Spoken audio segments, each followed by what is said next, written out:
అవివేకం.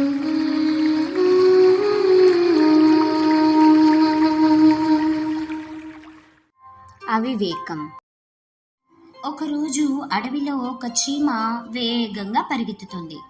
కొంతసేపటికి దానికి ఒక ఎలుక ఎదురొచ్చింది.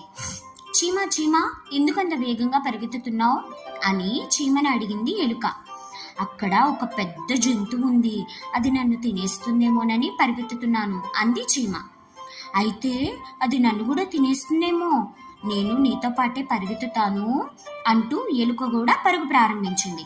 అవి రెండు పరిగెత్తుతూ ఉండగా ఒక కుందేలు ఎదురొచ్చింది. ఎందుకలా పరిగెడుతున్నారు అని అడిగింది కుందేలు.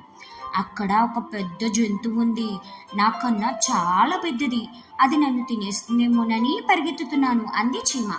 అవునవును అంది ఎలుక. దాంతో భయంతో కుందేలు కూడా వాటితో పాటు పరుగులంకించింది. కొంత దూరం వెళ్ళగా వాటికి ఒక నక్క ఎదురొచ్చి అదే ప్రశ్న వేసింది.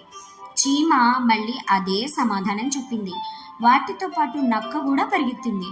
చాలా దూరం పరిగెత్తాక నక్క అలసటతో, ఇంక నా వల్ల కాదు, నేను పరిగెత్తలేను, ఇంతకు ఆ జంతువు ఏమిటి అని అడిగింది. అది పెద్ద గండు చీమ, నా వైపే వస్తుంటే తను ఏం చేస్తుందోనని భయపడ్డాను అని చెప్పింది చీమ. ఎలుక, కుందేలు, నక్కకు కోపం వచ్చి, గండు చీమ మమ్మల్ని తింటుందా, అనవసరంగా భయపెట్టావు అని కళ్ళెర చేసాయి. నన్ను తింటుందని చెప్పాను గాని మిమ్మల్ని తింటుందన్నానా అంది చీమ.